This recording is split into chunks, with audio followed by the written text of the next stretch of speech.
पवित्रे ब्रह्मोपदेष्ट्रे मे गुरवे दैवताय च प्राप्याय प्रापकायास्तु नमः श्रीनिधये नमः। नमो वेंकटेशाय वेंकटतुरैवार्क्कु नमः।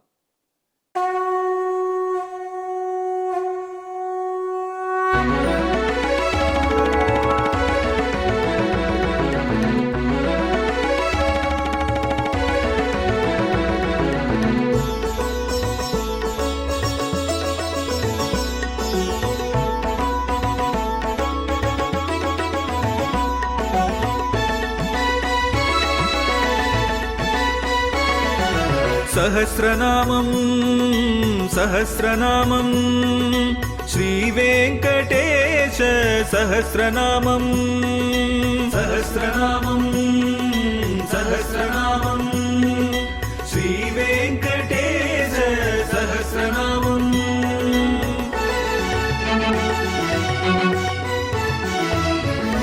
உலகில் கலிவினை தோஷம் அகற்றும் நாமம் சஹஸ்ரநாமம். உயர்வுகளை வாழ்வில் அளிக்கும் நாமம் சஹஸ்ரநாமம். திருமலையில் தினம் அர்ச்சனை நடைபெறும் நாமம் சஹஸ்ரநாமம். திருவேங்கடனின் தரிசனம் காட்டும் நாமம் சஹஸ்ரநாமம். சகஸ்ரநாமம் சகஸ்ரநாமம் श्रीवेंकटेश सहस्रनामं सहस्रनामं सहस्रनामं श्रीवेंकटेश सहस्रनामं। அன்பர்களே, இப்பொழுது நாம் திருவேங்கடமுடையானுடைய திவ்ய சகஸ்ரநாமத்திலே தினந்தோறும் அவன் திருச்செவி சாத்தும் திவ்ய சகஸ்ரநாமத்திலே 482வது திருநாமத்தை அனுபவிக்கப் போகிறோம். இது விகர்மி.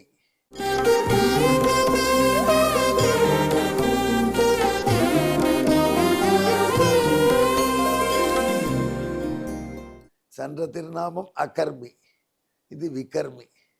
என்ன சுவாமி ஒரே கர்ம போட்டு நாரத பகவான் சொல்றாருன்னா, கண்ணபிரான் கீதையில சொன்ன விஷயத்தை நாரத பகவான் அனுபவித்து சொல்றார். எம்பெருமானுக்கு விகர்மி என்று ஒரு பெயர். விகர்மி என்றால் என்ன? நம்ம நாள்தோறும் செய்ய வேண்டிய சில செயல்கள் இருக்கு. பகவானுக்கு பூஜை செய்வது நித்திய பூஜை. நித்தியம் என்றால் தினந்தோறும் காலையில் எழுந்த உடனே சந்தியாவந்தனம் பண்ண வேண்டியது. சந்தியாவந்தனம், ஸ்நானம், இது எல்லாம் நித்திய கர்மாக்கள், நித்தியம் செய்ய வேண்டியது. சிலது ஸ்பெஷல் அக்கேஷனில் செய்ய வேண்டியது நைமித்திகம். நைமித்திகம்னா அமாவாசை என்றால் பிதர்களுக்கு பூஜை. அமாவாசைக்கு மறுநாள் அக்னிஹோத்திரம் பண்ணுபவர்கள் செய்யக்கூடிய இஷ்டிகள். இப்படி நித்தியம் நைமித்திகம் என்று செய்ய வேண்டிய கர்மாக்களை பகுத்து வைத்திருக்கிறார்கள் ஆன்றோர்கள். இந்த நித்திய நைமித்திகங்களை நாம் அனுஷ்டித்து வர வேண்டும். அவைகள் மூலம் எம்பெருமானை பூஜிக்க வேண்டும். கோயிலில் கூட நித்தியமாக நடக்கிறது ஒன்று இருக்குது, டெய்லி. நைமித்திகம் பிரம்மோத்சவம்னா அதுக்காக ஸ்பெஷல் அக்கேஷன், அதுக்கேற்றபடி சில விசேஷ செயல்கள். இந்த நித்திய நைமித்திக கர்மாக்கள் செய்யணுமே, அதை செய்வதற்கு அவைகளை பற்றி அறிவு வேண்டும். அதற்கப்புறம் அவைகள் வெறும் கர்மாவாக இருந்து நம்மை மீண்டும் பிணைக்காமல் இருக்க கர்மயோகமாக மாற்றக்கூடிய அந்த கர்மா அறிவு இருக்கணும். இது மட்டும் இருந்தால் ஆகிருமா? அதுக்கு வேணுங்கிற பொருள் வேணும். இந்த கீதைக்கு பல உரைகள் இருக்கு. கீதையில் தான் கண்ணபிரான் இந்த அகர்மா விகர்மா என்ற கான்செப்டெல்லாம் கொண்டு வந்து சொல்கிறான். அதையெல்லாம் விளக்கி உரைகள் பாஷ்யங்கள் உள்ளார்கள். அதில் தலை சிறந்த பாஷ்யம் ராமானுஜர் எம்பெருமானார் அருளியது. ரொம்ப ப்ராக்டிக்கலான அழகான நடைமுறையோடு ஒத்து போகக்கூடிய பாஷ்யம். கர்மயோகம்னா என்ன? நம்ம செயலை செய்வது. ஆனால் அந்த நமக்கு ஏற்பட்டிருக்கிற செயலை செய்து எம்பெருமானை ஆராதிக்க வேண்டும், பூஜிக்க வேண்டும், அவனை மகிழ்ந்து நிறைவுறும்படியான செய்ய வேண்டும் என்றால் அந்த பொருள்கள் செய்வதற்கு, அந்த செயல்களை செய்வதற்கு நமக்கு செல்வம், பணம் வேண்டும், திரவியம் வேணும். இல்லாமல் முடியுமா? யாகம் பண்ணால் நெய் வேணுமே, முதல்ல விறகு அக்னி வேணுமே, எவ்வளோ செயல்படும் யாகத்துக்கு. யாகம் பண்ணுற மண்டபம் வேணும், அந்த மண்டபத்துக்கு வாடகை கொடுக்கணும். இப்படி பொருள் எங்கேயும் தேவை. நாம் கர்மயோகம் செய்ய வேண்டும் என்றாலும் அதற்கு பொருள் தேவை, பணம் தேவை. அந்த பணத்தை ஈட்டுவதற்கு நியாயமான முறையில், அதுவும் அந்த கர்மயோகத்தின் ஒரு அங்கம். இது ராமானுஜர் சொன்ன அற்புதமான வார்த்தை. நியாயமான முறையில் சம்பாதித்ததை வைத்துக்கொண்டு நாம் நல்ல காரியங்களை செய்ய வேண்டும். அதில் நல்ல கர்மாக்களை செய்வதற்கு நியாயமான முறையில் சம்பாதிச்ச வெல்த், பணம் வேண்டும். அந்த பணமாக இருப்பதும் எம்பெருமான் தான். அவங்க கொடுத்தா தான் அதுவும் வரும். அப்பொழுது உறுதி இருக்கணும். ஒரு வரலாறு சொல்கிறாங்க, ராமானுஜர்கிட்ட ரொம்ப பக்தியோடு அந்த காலத்தில் பல பேர் இருந்திருக்காங்க. அதாவது ராமானுஜர் ரொம்ப பாப்புலர் லீடராக இருந்திருக்காரு, சந்தேகமே கிடையாது. மக்கள் தலைவராக இருந்தார், மக்கள் அவர்கிட்ட அவ்வளோ ஈடுபாடு கொண்டிருந்தார். ஆனால் பொதுமக்கள் ஈடுபாடு கொண்டு இருந்தாங்களான்னா அது பெரிய அதிசயம் இல்லை. அறிஞர்கள் ஈடுபடுறது கஷ்டம். அறிஞர்களும் ஈடுபட்டிருந்தாங்க. பெரிய அறிஞர், அவரை கொண்டு வந்து எலெக்ஷன் நடத்தினா ஓட்டு போடுவாங்களா? மக்கள் மாட்டாங்க. மூத்தறிஞர் ராஜாஜின்னு சொல்கிறோம், எலெக்ஷன் நடந்தால் ஓட்டு கிடைக்காது அவருக்கு. அதே சமயத்தில் ஒன்றுமே தெரியாத ஆள் எலெக்ஷனில் போய் நின்னா ஓட்டு கிடைக்கும். ஏன்னா அவர் நிறைய பேர்கிட்ட பாப்புலராக இருக்கார். அதனால் அறிஞர்கள்ட்ட பாப்புலராக இருப்பவர்களுக்கு காமன் மாஸ், சாதாரண மக்கள்கிட்ட பாப்புலரிட்டி வருவது கஷ்டம். சாதாரண மக்கள்கிட்ட பாப்புலராக இருவருக்கு அறிஞர்கிட்ட பாப்புலரிட்டி வர்றது கஷ்டம். புரியுறதா? அறிஞர் என்பது தான் மிக்கவரை மேன்மக்களே மெச்சுவர். அதனால் ஹை லெவல் பீப்புள் அத்தனை கொண்டாடினா நிச்சயம் லோயர் லெவல் கொண்டும் புரியாது. நாமே ஒரு உபன்யாசம் கூட எடுத்துக்கங்க, அமக்களமாக சொல்கிறோம் ஃபிலாசபி, ராமானுஜர் ஃபிலாசபின்னு. ஆனால் என்னையா மனுஷன் ஏதோ புரியாமல் சொல்கிறான், பெரிய விஷயம் போல் இருக்குது அப்படின்னு உட்காந்துருப்பாங்க. அதே எளிய கதை சொன்னால் நல்லா இருக்குமா சொல்லுவாங்க. கதையை சொல்லி பாப்புலராக இருக்கிறவங்களுக்கு இன்டெலெக்சுவலாக சொல்ல என்னையா வெறும் கதை சொல்கிறான் அவன் இருப்பான். ஆனால் உயர்ந்த தத்துவத்தை சொல்ல என்னையா தத்துவமே சொல்லி பிளேடு போடுறாருன்னு இவங்க வருவான். இரண்டு பேர்கிட்டையும் நல்ல பேர் வாங்குறது ரொம்ப கஷ்டங்க.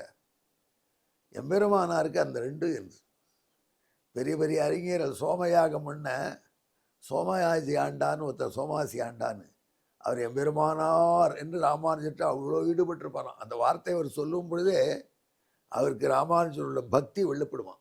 அப்படி சொல்லுவார் அவர். அப்படி யாகம் பண்ணவர்களும் எம்பெருமானாரை மதித்தார்கள், நேசித்தார்கள், போற்றினார்கள், புகழ்ந்தார்கள். சாதாரண ஜனங்கள் ராமானுசா அப்படின்னு, அவர்களும் உடையவர், இவர் சொன்னால் பொருள் மோட்சம் கிடைக்கும் என்று அவர்களையும் இவர் பின்னாடி ஓடி வந்தார்கள், திரண்டார்கள். மாசுக்கும் லீடராக இருந்தார், இன்டலெக்சுவல் லீடராக இருந்தார். அதில் இரண்டு பேரும் ரசிக்கும்படியாக கீதைக்கு வியாக்கியானமும் பண்ணி கொடுத்தார்.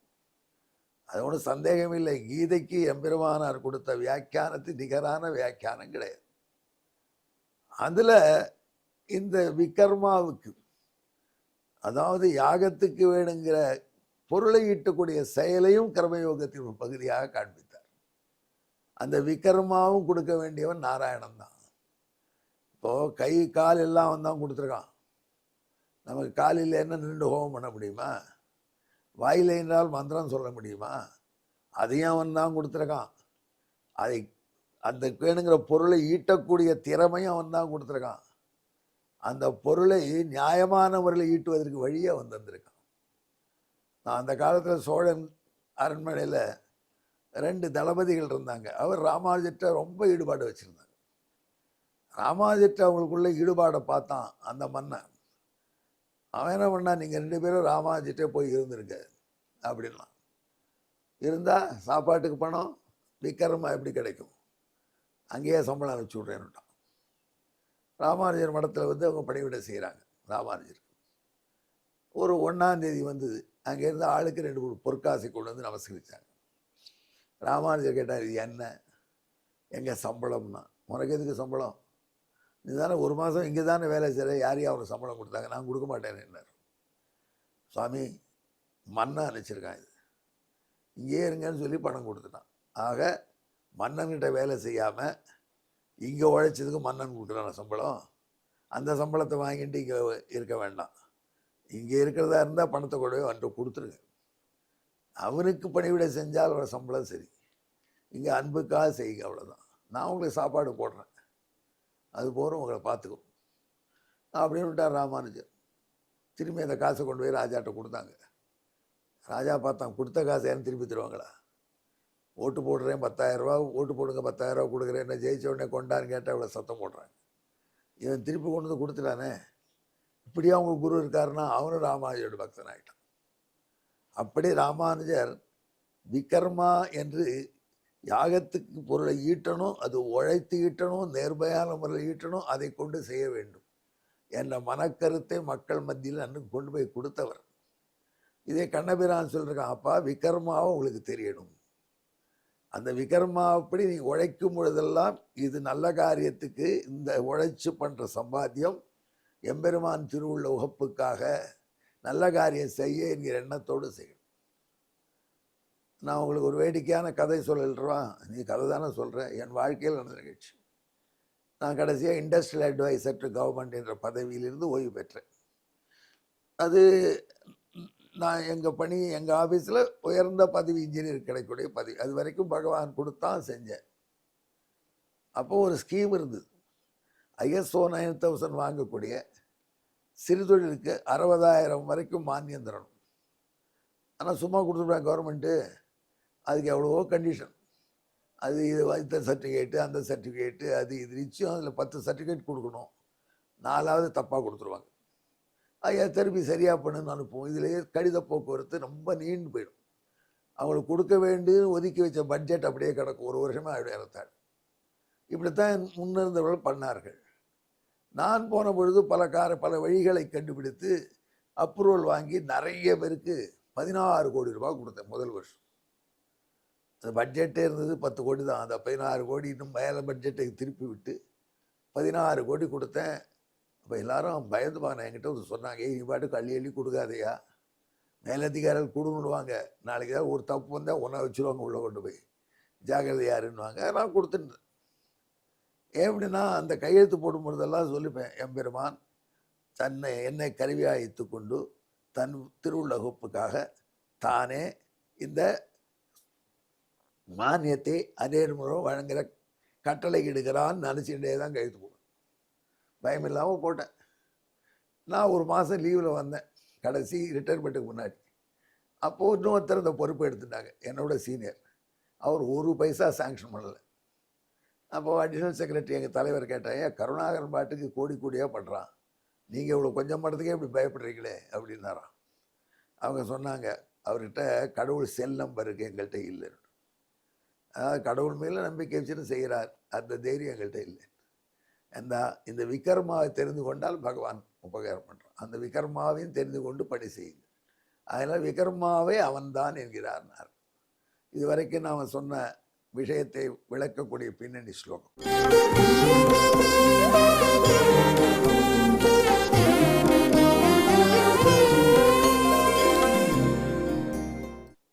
நித்யஞ்ச நைமித்திகமப்யதேக கர்மாஸ்தி தஸ்மா உபயுக்த வித்தம் பிராப்துஞ்ச கர்மேதி விதாகி நானா விகர்ம தத்வான்ச விகர்மி நாமா விகர்மிணே நமஹா. இதற்கு தமிழ். நித்தியம் என்றும் நைமித்திகம் என்றும் கர்ம பல வகை, அவைகளை ஆற்ற பொருளை ஈட்டும் துறைகள் பல பல. அத்துறைகள் அதனாலே விகர்ம அவைகளும், அவனே அதனால் விகர்மி என பெயராலே விளங்குமே. எங்கே திருவேங்கடமுடையானை விகர்மி என்று தியானம் பண்ணி நியாயமான முறையிலே பொருளை ஈட்டி அவனுடைய பணிவிடைகளை செய்து இன்பமாக வாழ்வோமாக. எங்கே என்னுடன் கலந்து ஜிப்பீங்கள். விகர்மிணே நமஹா. நமோ வெங்கடேசாய. வேங்கடத்துறைவார்க்கு நம. நன்றி, வணக்கம்.